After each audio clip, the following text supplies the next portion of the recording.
He taught us, Muhammad ibn Abdullah sallallahu alayhi wasallam, that this wealth, my dear brothers and sisters, is not ours. It belongs to Allah subhanahu wa ta'ala. Allah said He bought it from us in exchange for Jannah. In exchange for Jannah. And that is why we will be answerable regarding the time that we've spent and the wealth that we've spent when we meet Allah subhanahu wa ta'ala on the day of Qiyamah. If this time and this wealth was yours and mine, why should we be answerable about this time and wealth when we meet Allah subhanahu wa ta'ala on the day of Qiyamah? Why? It's ours. But no, my dear brothers and sisters, it belongs to Allah. And Allah in His divine wisdom and mercy, He lent it to us in different proportions. Thus, He gave some people and lent them more time, so they lived longer.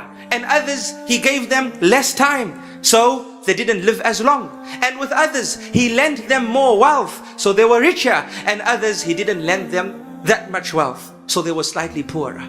Allah distributed His wealth and these blessings amongst us as an amana.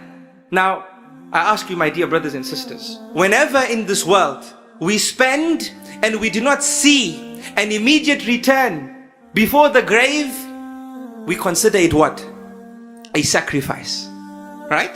That's what we do. If somebody does charitable work, we say, thank you very much for your sacrifice. That's what we say, right? He gave his time, he wasn't paid for his time. That's a sacrifice. He gave his wealth and he didn't get anything in return before the grave. That is a sacrifice. But by Allah, I ask you, can you sacrifice something you don't own? Can you?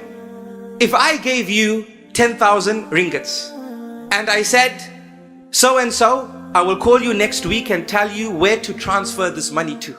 When I do so, and you carry out the transfer, can I or can you tell the person who you transferred the money to, I've sent you some money, I've sacrificed it? Can you do that? You can't. It wasn't your money, you did no sacrifice whatsoever. You cannot sacrifice what you don't own, my dear brothers and sisters. If you understand that Allah has bought your time and He's bought your wealth in exchange for paradise, and He is the owner of this time and He is the owner of this wealth, we are not sacrificing anything, my dear brothers and sisters. We don't own it. But Allah is most merciful. He is perfect from ever and is perfect forever. He doesn't need you to spend in His path for Him to be greater. And if you don't, it won't remove from His majesty subhanahu wa ta'ala. When you do spend the way He has instructed you to do, and from your time and your wealth, what happens? Allah rewards you. And what do you call this situation? When you spend something and you get something greater in return, what is that called?